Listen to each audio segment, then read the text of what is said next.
আপনাদের সকলকে বলি, আমি 365 দিন এখানে থাকি। আমার ধর্ম, কর্ম, বর্ণ, আন্দোলন সবকিছুই ভবানীপুরকে ঘিরে।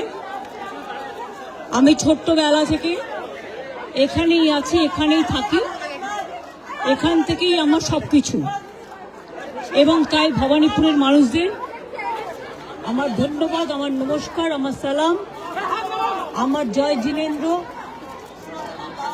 ভালছো বলে, সত শ্রী আকালজি বলে সবাইকে নমস্কার নমস্তে জানিয়ে আপনাদের সকলকে অসংখ্য ধন্যবাদ জানিয়ে আমি আমার নমিনেশন যেমন ফাইল করলাম, আমি চাই আমার ভবানীপুর কেন্দ্রের সাথে সাথে 294টা কেন্দ্রেই আমাদের তৃণমূল কংগ্রেস এবং জোড়া ফুল তাদের প্রত্যেকটা প্রার্থীকে ভোট দেওয়ার জন্য আমি বাংলার মানুষকে অভিনন্দন জানাবো।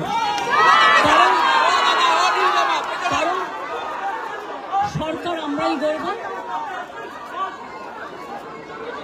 আমাকে আজকেও প্রোগ্রামে যেতে হবে, এখান থেকে বেরিয়ে আমি বাড়ি হয়ে আরামবাগ গোঘাটের ওখানে প্রোগ্রাম আছে, বলাগড় পান্ডুয়ার ওখানে প্রোগ্রাম আছে, দুটো একসাথে, মানে বর্ডারে শ্রীরামপুরেও প্রোগ্রাম আছে। আমি করে ফিরবো, কালকে আবার প্রোগ্রাম আছে, রেগুলার আছে, এখন চলছে, চলবে, কোনো অসুবিধা নেই। আপনারা সকলে ভালো থাকুন, গরমে শরীরে যত্ন নেবেন এবং ঝড় জল বর্ষা সব কিছুই থাকবে, সকলে তার মধ্যে ভালো থাকবেন, সুস্থ থাকবেন, সুন্দর থাকবেন। সকলের জন্য অনেক অনেক শুভনন্দন, শুভ কামনা। আমি মনে দুঃখ নিয়ে করছি, কারণ এত নাম বাদ দিয়েছে মানুষের।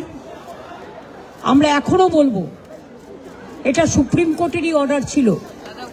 32 লক্ষ নাম উঠেছে 1,20,00,000-এর মধ্যে, সেটাও আমার কোর্টে কেস করার জন্য। বাদ বাকি 58 লাখ খোলাই হয়নি, তার মধ্যে কিছু বাদ হতে পারে যারা ডুপ্লিকেট ভোটার বা মৃত ভোটার।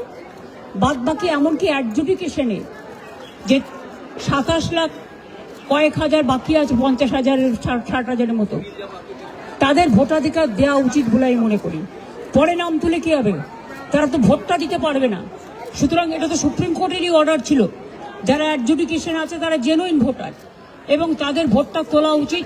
এটা সুপ্রিম কোর্টই বলেছিল যে তারা ট্রিব্যুনালে বাদ বাকি লোকেরা যাবেন এবং ট্রিব্যুনালে সেটেলড হবে। তাহলে ফ্রোজেন করে দেওয়ার মানেটা কি, এটা আমার মাথায় ঢুকছে না। আমরা এটা নিয়ে আবার যাব, আবার বিচার চাইব।